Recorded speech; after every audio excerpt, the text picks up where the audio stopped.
Pak, kan dari pihak Indonesia sendiri meminta restrukturisasi utang kepada Oh Cina. iya, Itu merupakan salah satu, dibilang win-win juga kayaknya enggak ya, Pak? enggak lah.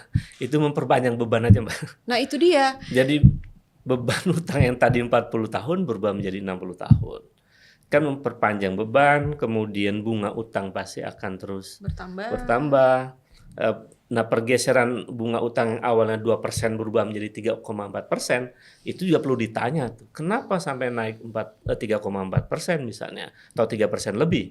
Itu perlu ditanya tuh. Nah, ditambah lagi kalau kemudian sampai 60 tahun. Bahkan minta tambahan perpanjang waktu lagi tuh, Pak. Iya, bisa sampai nanti 80, 100 tahun. Jadi menurut saya ini perkaranya bukan Masalah mampu mampu atau tidak. memperpanjang waktu Utang. utang ini, Hmm. tapi tata kelolanya nggak beres. Yang ini perlu dipertanggungjawabkan kepada publik.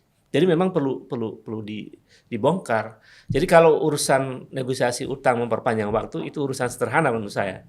Jadi itu bukan bentuk keberhasilan negosiasi, no. Malah itu memperparah ya, Pak? Memperparah, itu sederhana itu ya, untuk negosiasi itu. Yang justru masalah itu adalah problem manajemen yang korup, ya, yang perlu dibongkar.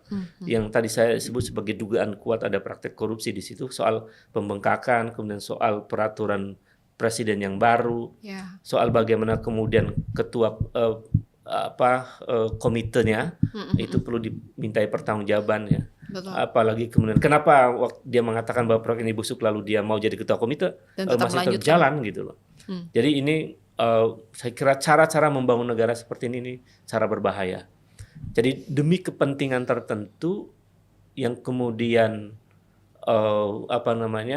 membebani APBN, ya, membebani negara secara umum sebetulnya.